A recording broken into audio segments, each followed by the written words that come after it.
Hello everyone, आप सभी का स्वागत है आपके अपने यूट्यूब चैनल सफलता सक्सेस फ्री क्लासेस अड्डा में।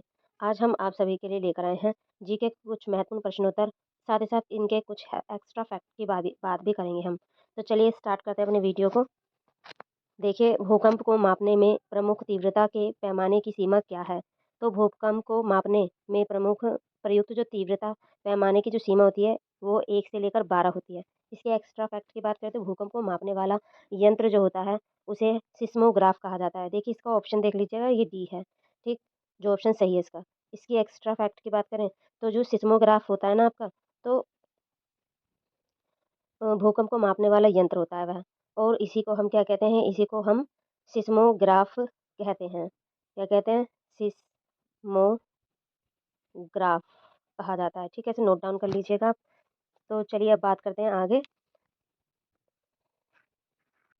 ICC cricketer of the year के लिए सर गारफील्ड सोबर्स ट्रॉफी जीतने वाले पहले खिलाड़ी कौन थे? तो ये जो खिलाड़ी थे वो विराट कोहली थे। ठीक थे, ठीक। कौन थे? विराट कोहली, यानी कि इसका जो ऑप्शन सही होगा आपका सी सही हो जाएगा। अगला प्रश्न देख लेते हैं। भारतीय भारतीय संविधान के किस अनुच्छेद में यह उल्लेख किया गया है कि लोकसभा में एक अध्यक्ष होगा, एक उपाध्यक्ष आवश्यक रूप से होना चाहिए? कहाँ पर? लोकसभा में। तो यह अनुच्छेद 93 में कहा गया है, 93 में, यानी कि इसका डी ऑप्शन सही हो जाएगा। अगला प्रश्न देखते हैं। हड़प नीति किसने लागू की थी? तो इसका ऑप्शन सी सही हो जाएगा। लॉर्ड डलहौजी ने हड़प नीति को लागू किया था। लॉर्ड डलहौजी ने। देखिए, ये बहुत ही मोस्ट इम्पोर्टेंट क्वेश्चन आंसर है जो आपकी परीक्षा में पूछे ही जाते हैं। लॉर्ड डलहौजी के बारे में कुछ एक्स्ट्रा फैक्ट की बात करें कि लॉर्ड डलहौजी ने ही हड़प नीति को लागू किया था। इसे शांतिपूर्ण विकल्प की नीति भी कहा जाता है। शांतिपूर्ण विकल्प की नीति भी कहा जाता है। इसका प्रयोग वर्ष 1848-56 के मध्य किया गया। इसी के आधार पर उसने कुशासन के आधार पर सतारा, जेतपुर, जयपुर, उदयपुर, झांसी, नागपुर को कंपनी साम्राज्य में मिला लिया। देखिए, पूछ लिया जाता है कि किन को कंपनी में मिलाया गया था, तो सतारा, जेतपुर, उदयपुर, झांसी, नागपुर को कंपनी में मिलाया गया था। लॉर्ड डलहौजी इस नीति से भारतीय रियासतों में तीव्र असंतोष उत्पन्न हुआ, जो 1857 के विद्रोह का एक प्रमुख कारण बन गया। अगला प्रश्न देखते हैं। लोहे को जंग से बचाने के लिए इस पर जस्ता जिंक की सुरक्षात्मक परत चढ़ाई जाती है। इस प्रक्रिया को किस नाम से जाना जाता है?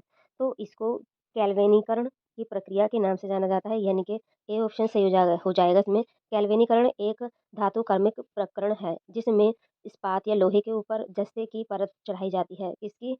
इस्पात पात इस्पात या लोहे लोहे के ऊपर जस्ते की परत जस्ते की परत चढ़ाई जाती है। इससे इन धातुओं का क्षरण रुक जाता है, यानी कि जो जंग होता है ना, वो रुक जाता है। अगला प्रश्न देखते हैं।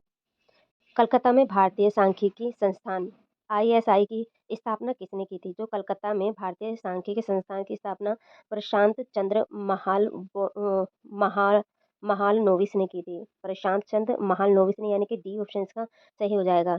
देखिए, जो इसकी स्थापना की गई थी ना कलकत्ता में, वो 1931 में की गई थी। कब की गई थी? 1931 में की गई थी।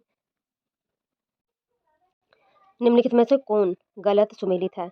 तो देखिए, जो हाइड्रोलॉजी होती है उसका जो संबंध होता है ओशियोनोग्राफी से होता है। एंथ्रोपोलॉजी का संबंध कल्चर जियोग्राफी से होता है।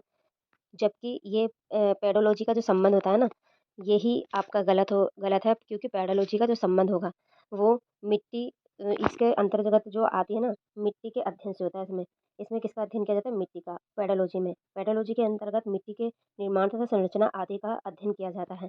तो इसमें सी ऑप्शन ही सही होगा। और जनसांख्यिकी का संबंध जनसंख्या से है। तो इसका जो ऑप्शन गलत है ना, वो आपका सी गलत है, यानी कि इसके उत्तर के मुताबिक ये वाला सी सही है।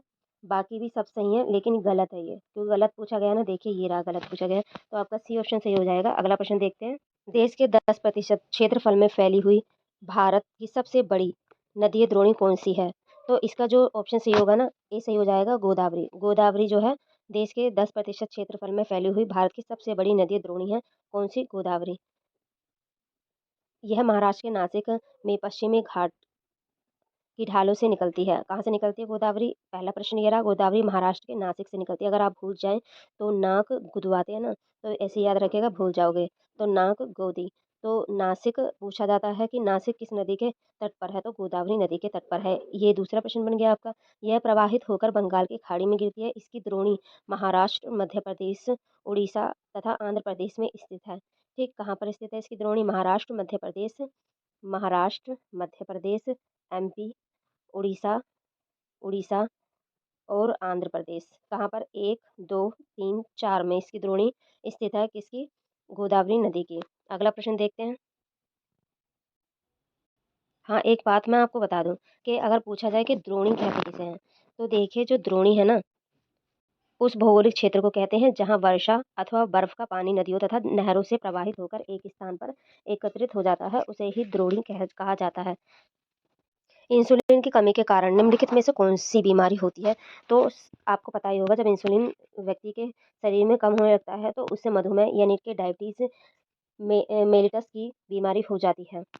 मधुमेह बीमारी इंसुलिन नामक हार्मोन की कमी से हो जाती है। हमारे शरीर को सबसे अधिक ऊर्जा शुगर या स्टार्च से प्राप्त होती है, लेकिन शुगर या स्टार्च को ऊर्जा में परिवर्तित करने वाले इंसुलिन की शरीर में कमी हो जाने से क्या होता है? शुगर रक्त में जमा होने लगती है और यह जो डायबिटीज़ का मुख्य कारण बन जाती है। अगला प्रश्न देखते हैं। राजस्थान के कालबेलिया लोकगीत और लोक नृत्य को यूनेस्को की अमूर्त सांस्कृतिक विरासत की प्रतिनिधि सूची में किस वर्ष शामिल किया गया था? तो इसको 2010 में शामिल किया गया था, यानी कि आपका सी ऑप्शन से हो जाएगा। देखिए, केन्या की राजधानी नैरोबी में नवंबर 2010 में हुई अंतर सरकारी समिति की बैठक में यूनेस्को ने कालबेलिया नृत्यों को अमूर्त सांस्कृतिक विरासत की प्रतिनिधि सूची में शामिल किया था। कालबेलिया जो है राजस्थान का एक प्रसिद्ध नृत्य है। नृत्य शैली में आता है। लोच इस नृत्य में क्या होता है? लोच और गति लोच और गति अधिक होती है। यह नृत्य 2 महिलाओं द्वारा किया जाता है। देखिए, पूछ लिया जाए किनके द्वारा किया जाता है, तो ये 2 महिलाओं द्वारा किया जाता है। इस नृत्य में क्या होता है? लोच और गति होती है। कहाँ का नृत्य है ये कालबेलिया राजस्थान का नृत्य है और इसे यूनेस्को के द्वारा अमूर्त सांस्कृतिक विरासत में कब शामिल किया गया था? नवंबर 2010 में। देखिए, ये मोस्ट इम्पोर्टेंट आपके लिए प्रश्न उत्तर लेकर आए हम। ये 10 महत्वपूर्ण प्रश्न उत्तर है जो अक्सर पूछे ही जाते हैं परीक्षा में। वीडियो अच्छी लगी हो, हमारा प्रयास अच्छा लगा हो, कोई फीडबैक देना हो तो वो भी दीजिएगा। Thanks for watching video.